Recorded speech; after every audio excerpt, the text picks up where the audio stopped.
ರಾಮನಗರ ತಾಲೂಕು ವೀರಶೈವ ಯುವಕರ ಸಂಘ ಸಿದ್ಧಗಂಗಾ ಶ್ರೀಗಳ ಭಕ್ತ ವೃಂದದವರಿಂದ ಶ್ರೀ ಶ್ರೀ ಶಿವಕುಮಾರ ಮಹಾಸ್ವಾಮೀಜಿಗಳವರ 117ನೇ ವರ್ಷದ ಜಯಂತ್ಯುತ್ಸವ ಕಾರ್ಯಕ್ರಮ ಅದ್ದೂರಿಯಾಗಿ ನಡೆಯಿತು. ನಗರದ ಹಳೆ ಬಸ್ ನಿಲ್ದಾಣದ ಬಳಿ ಏರ್ಪಡಿಸಲಾಗಿದ್ದ ತುಮಕೂರು ಸಿದ್ಧಗಂಗಾ ಮಠದ ಲಿಂಗೈಕ್ಯ ಶ್ರೀಗಳ ಭಾವಚಿತ್ರ ಹಾಗೂ ಜಗಜ್ಯೋತಿ ಬಸವಣ್ಣನವರ ಭಾವಚಿತ್ರಕ್ಕೆ ವಿಶೇಷ ಪೂಜೆ ಸಲ್ಲಿಸಿ ಪುಷ್ಪಾರ್ಚನೆ ನಡೆಸಿ ಸಾವಿರಾರು ಜನರಿಗೆ ಅನ್ನ ಸಂತರ್ಪಣೆ ನಡೆಸಲಾಯಿತು. ಕಾರ್ಯಕ್ರಮದಲ್ಲಿ ರೇಷ್ಮೆ ಅಭಿವೃದ್ಧಿ ನಿಗಮ ಮಾಜಿ ಅಧ್ಯಕ್ಷ ಗೌತಮ್ ಗೌಡ, ವೀರಶೈವ ಮುಖಂಡ Ketuhalli K S Shankaraiah, Bidadi smart city ಯೋಜನಾ ಪ್ರಾಧಿಕಾರದ ಮಾಜಿ ಅಧ್ಯಕ್ಷ ವರದರಾಜು ಗೌಡ ಬಾಬು, ತಾಲೂಕು ವೀರಶೈವ ಯುವಕರ ಸಂಘದ ಅಧ್ಯಕ್ಷ ಎಂಆರ್ ಶಿವಕುಮಾರ ಸ್ವಾಮಿ, ಜೆಡಿಎಸ್ ಮುಖಂಡ ವಿ ನರಸಿಂಹಮೂರ್ತಿ ಕಾರ್ಯಕ್ರಮದಲ್ಲಿ ಭಾಗವಹಿಸಿ ಸ್ವಾಮೀಜಿ ಅವರನ್ನು ಗುಣಗಾನ ಮಾಡಿದರು. ಕರ್ನಾಟಕ ರತ್ನ ಪರಮಪೂಜ್ಯ ಶಿವಕುಮಾರ ಮಹಾಸ್ವಾಮಿಗಳವರ 117ನೇ ವರ್ಷದ ಹುಟ್ಟುಹಬ್ಬವನ್ನು ಇವತ್ತು ರಾಮನಗರದ ಎಲ್ಲ ನಮ್ಮ ಸಮಾಜದ ಬಂಧುಗಳು ಸಹಕಾರದೊಂದಿಗೆ ತುಂಬ ವಿಜೃಂಭಣೆಯಿಂದ ಆಚರಣೆ ಮಾಡ್ತಾ ಇದ್ದೀವಿ. ಪ್ರತಿ ವರ್ಷವೂ ಕೂಡ ಶಿವಕುಮಾರ ಮಹಾಸ್ವಾಮಿಗಳವರ ಜನ್ಮ ದಿನಾಚರಣೆಯನ್ನು ನಿರಂತರವಾಗಿ ನಡೆಸ್ಕೊಳ್ತಾ ಬರ್ತಾ ಇದ್ದೀವಿ. ಸೊ ಸ್ವಾಮೀಜಿಗಳ ಆಶೀರ್ವಾದ ನಮ್ಮೆಲ್ಲ ನಾಡಿನ ಜನಕ್ಕೆ ಇರಲಿ, ಅವರ ಮಾರ್ಗದರ್ಶನ ನಮ್ಮೆಲ್ಲರಿಗೂ ಕೂಡ ಇರಲಿ ಅಂತೇಳಿ ನಾನು ಪ್ರಾರ್ಥಿಸ್ತೇನೆ.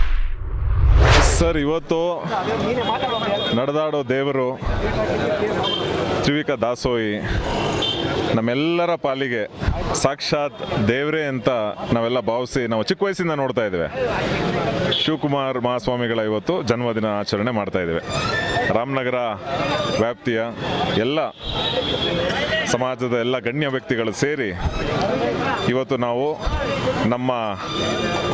ಅವರ ಜನ್ಮದಿನದಂದು ನಮ್ಮ ಒಂದು ಸಣ್ಣ ಗೌರವ ಅವರು ಸಲ್ಲಿಸಲಿಕ್ಕೆ ಬಹು ಮುಖ್ಯವಾಗಿ ಸಮಾಜದಲ್ಲಿ ಇವತ್ತು ಆ ಮಹಾಸ್ವಾಮಿ ಶಿವಕುಮಾರ್ ಮಹಾಸ್ವಾಮಿಗಳು ಹಾಕೊಟ್ಟಂಥ ಆದರ್ಶಗಳನ್ನ ಪಾಲನೆ ಮಾಡಿ ಸಮಾಜದಲ್ಲಿ ನಾವು ಹೇಗೆ ಬದುಕಬೇಕು, ಸಮಾನತೆ ನಾವು ಹೇಗೆ ಕಾಪಾಡ್ಕೋಬೇಕು, ಈ ಸಮಾಜದಲ್ಲಿ ಇರ್ತಕ್ಕಂಥ ಕಟ್ಟೆ ಕಡೆ ಮನುಷ್ಯನಿಗೂ ಕೂಡ ಹೇಗೆ ಸಾಮಾಜಿಕ ನ್ಯಾಯ ದೊರಕಬೇಕು ಅನ್ನೋದನ್ನ ಆ ಮಹಾ ನಡೆದಾರೋ ದೇವರು ಅಂತ ನಾವೇನು ಹೇಳ್ತೀವಿ, ಅವ್ರು ನಮಗೆಲ್ಲ ಒಂದು ಆದರ್ಶ ಕೊಟ್ಟು ಹೋಗಿದ್ದಾರೆ. ಆ ಆದರ್ಶನ ಪಾಲನೆ ಮಾಡಬೇಕು ಅನ್ನೋ ನಿಟ್ಟಿನಲ್ಲಿ ನಾವು ಪ್ರತಿ ವರ್ಷ ಅಲ್ಲ, ಅವರು ಬರೀ ಜನ್ಮದಿನ ಅಂತಲ್ಲ, ಪ್ರತಿನಿತ್ಯ ಅವರು ಹೇಳ್ಕೊಟ್ಟಿರ್ತಕ್ಕಂಥ ಹಿತವಚನಗಳನ್ನ ನಾವು ನಮ್ಮ ಜೀವನದಲ್ಲಿ ಅಳವಡಿಸ್ಕೊಂಡು ಒಂದು ಒಳ್ಳೆ ಸಮಾಜಕ್ಕಾಗಿ ದುಡಿಬೇಕು ಅನ್ನೋದು. ಯಾಕೆಂದರೆ ಇವತ್ತು ಆ ಪುಣ್ಯಾತ್ಮ ಬದುಕಿದಂಥ ಕಾಲಘಟ್ಟದಲ್ಲಿ ನಾವು ಇದ್ದೋ ಅವರ ಪಾದ ಸ್ಪರ್ಶ ಮಾಡಿದ್ವಿ ಅನ್ನೋದೇ ನಮಗೆ ಪುಣ್ಯ.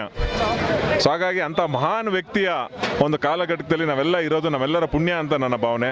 ಹಾಗಾಗಿ ಪ್ರತಿಯೊಬ್ಬರು ಕೂಡ ಅವ್ರು ಹಾಕೊಟ್ಟಿರ್ತಕ್ಕಂಥ ಮಾರ್ಗದರ್ಶನ, ಅವರು ಸಮಾಜಕ್ಕೆ ಕೊಟ್ಟಿರ್ತಕ್ಕಂಥ ಅವರ ಮಹಾನ್ ಸೇವೆ ಏನಿದೆ, ಎಸ್ಪೆಷಲಿ ವಿದ್ಯೆ ಹಾಗೂ ಅನ್ನದಾಸೋಹ, ಇದನ್ನ ಅವ್ರನ್ನ ಮೀರಿಸುವಂಥ ವ್ಯಕ್ತಿ ಇನ್ನೊಬ್ಬ ಈ ಪ್ರಪಂಚದಲ್ಲಿ ಇಲ್ಲ ಅಂತ ನನ್ನ ಭಾವನೆ. ಹಾಗಾಗಿ ಎಲ್ರಿಗೂ ಈ ಒಂದು ಜನ್ಮದಿನದೊಂದು ಒಳ್ಳೇದಾಗಲಿ ಅಂತ ಕೋರ್ತಾ ಸಮಾಜಕ್ಕೆ ಒಳ್ಳೇದಾಗಲಿ ಅಂತ. ಜಗದ್ಗುರು ವಿಶ್ವಗುರು ಬಸವೇಶ್ವರರು 900 ವರ್ಷದ ಬಸವೇಶ್ವರರು 117ರ ಜನ್ಮ ದಿನದ ಮಹೋತ್ಸವವನ್ನು ಆಚರಣೆ ಮಾಡುವಂತಹ ಸರ್ವ ಭಕ್ತರು, ಸರ್ವ ಆಚಾರ ವಿಚಾರವಂತರು ಈ ಒಂದು ಜಗದ್ಗುರು ಶ್ರೀ ಶ್ರೀ ಡಾಕ್ಟರ್ ಶಿವಕುಮಾರ ಸ್ವಾಮೀಜಿಯವರ ಜನ್ಮೋತ್ಸವದ ಅಂಗವಾಗಿ ಇವತ್ತೆಲ್ಲರೂ ಕೂಡ ಸೇರಿರ್ತಕ್ಕಂಥದ್ದು ಸಂತೋಷದ, ಸಮಾಧಾನದ ಹಾಗೂ ವಿಚಾರವಾಗಿರ್ತದೆ. ಈ ಒಂದು ಜಗದ್ಗುರು ಶಿವಕುಮಾರ ಸ್ವಾಮೀಜಿಯವರ ಜನ್ಮೋತ್ಸವನ ಆಚರಣೆ ಮಾಡ್ತಕ್ಕಂಥ 117ನೇ ಆಚರಣೆಯನ್ನು ಅದ್ದೂರಿಯಾಗಿ ಪ್ರಸಾದ ವಿನಿಯೋಗದ ಮೂಲಕ ಆಚರಣೆ ಮಾಡ್ತಾ ಇರ್ತಕ್ಕಂಥದ್ದು.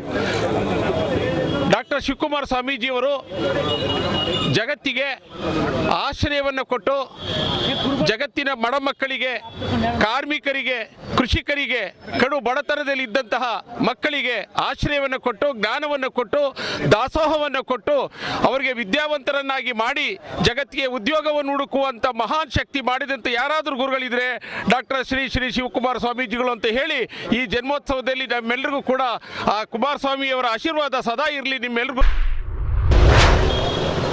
ಇವತ್ತೇನು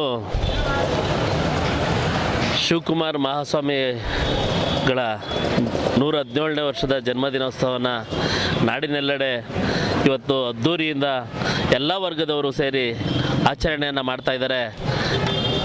ಹಾಗೆಯೇ ಇವತ್ತು ರಾಮನಗರದಲ್ಲೂ ಸಹ ಕುಮಾರಣ್ಣವರು ಮತ್ತು ಎಲ್ಲ ಅವರ ಸ್ನೇಹಿತರೆಲ್ಲ ಸೇರಿಕೊಂಡು ಇವತ್ತು ವೀರಶೈವ ಸಂಘದಿಂದ ಇವತ್ತು ಶಿವಕುಮಾರ ಮಹಾಸ್ವಾಮಿಗಳ ಹುಟ್ಟುಹಬ್ಬನ ಇವತ್ತು ಅದ್ದೂರಿಯಾಗಿ ಆಚರಣೆ ಮಾಡ್ತಾ ಇದ್ದಾರೆ.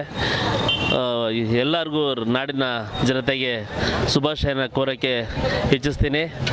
ಇವತ್ತೇನು ದೇಶದಲ್ಲೇ ಅಕ್ಷರ ದಾಸೋಹ, ಅನ್ನ ದಾಸೋಹನ ಬಡ ಮಕ್ಕಳಿಗೆ ಎಲ್ಲ ವರ್ಗದವರಿಗೆ ಇವತ್ತೇನು ನೀಡಿ ಈ ಇಡೀ ದೇಶದ ಕೋಟ್ಯಾಂತರ ಜನರ ಹೃದಯದಲ್ಲಿ ನೆಲೆಸಿದ್ದಾರೆ ಇವತ್ತು ಸ್ವಾಮಿಗಳು. ಇವತ್ತು ನಿಜವಾಗ್ಲೂ ಸ್ವಾಮಿಗಳು ಇಲ್ಲದೆ ಹೋದ್ರೂ ಅವರ ಹೆಸರು ಅಜರಾಮರವಾಗಿ ಇವತ್ತು ಉಳಿದಿದೆ ಅಂತಂದರೆ ಅವ್ರು ಮಾಡಿರ್ತಕ್ಕಂಥ ಸೇವೆ, ಅವ್ರು ಮಾಡಿರ್ತಕ್ಕಂಥ ದಾನ ಧರ್ಮದಿಂದ ಇವತ್ತು ಅವ್ರನ್ನ ಇನ್ನೂ 1000 ವರ್ಷ ಆದರೂ ನೆನ್ಕೊತಾರೆ.